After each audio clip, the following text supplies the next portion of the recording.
அஸ்ஸலாமு அலைக்கும். Welcome to Khairun's kitchen.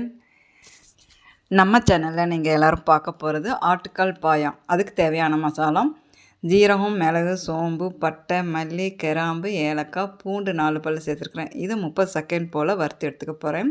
நான் சேர்த்துக்கிட்ட ஏலக்காய் கருப்பு ஏலக்காய் 2. அது நல்லா ஒரு அரோமா கொடுக்கும். அதனால் ஆட்டுக்காலை நல்லா வேக வச்சு எடுத்து வச்சுருக்கிறேன். இதில் மஞ்சத்தூளும் இஞ்சி பூண்டு பேஸ்ட்டு 1 ஸ்பூன் தண்ணி நல்லா விட்டு நல்லா வேக வச்சு எடுத்துருக்கிறேன். ஆட்டுக்கால் வேக டைம் ஆகும் இல்லையா, அதனால் ஃபஸ்ட்டு நல்லா வேக வச்சு எடுத்து வறுத்த மசாலாவையும் போட்டு உப்பும் போட்டு லிட்டு போட்டு விசில் போட்டு மறுபடியும் ஒரு 3 விசில் விட்டு ஸ்டவ் ஆஃப் பண்ணிட போகிறேன்.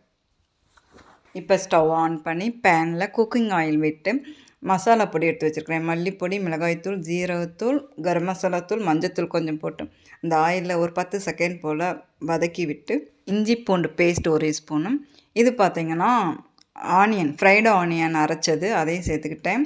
அதோட இது நல்லா வதங்க விட்டு பச்சை வாசனையெல்லாம் போகிற வரைக்கும் நல்லா வதங்கணும். வதங்க விட்டு வேக வச்ச ஆட்டுக்காலையும் சேர்த்து ஃபஸ்ட்டு ஸ்டெப்பு கால் வேக வச்சேன். அடுத்த ஸ்டெப்பில் மசாலா சேர்த்தி வேக வச்சேன் இல்லையா, அந்த மசாலா தண்ணி இருக்குது, அதை ஃபில்ட்ரு பண்ணி எடுத்துக்க போகிறேன். மல்லி, மிளகு, ஜீரகம், சோம்பு, பூண்டு, ஏலக்காய் இதெல்லாமே பட்டை இதெல்லாமே தண்ணியில் சென்ஸ் இறங்கியிருக்கும் இல்லையா, அப்போ நல்லா ஒரு அரோமா கொடுக்கும்.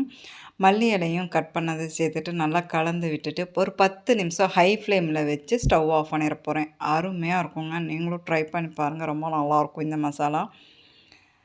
இட்லி, தோசை, சப்பாத்தி, ரொட்டி எல்லாத்துக்கும் சைடாக வச்சு சாப்பிட்லாம். அவ்வளோ அருமையாக இருக்கும். டின்னருக்கும் வைக்கலாம், டிஃபனுக்கும் வைக்கலாம்.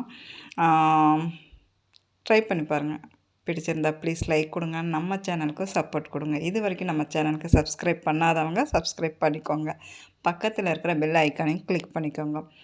இந்த வீடியோ இதோடய முடிச்சுக்கிறேன். இன்ஷா அல்லாஹ் அடுத்த வீடியோவில் பார்க்கலாம்.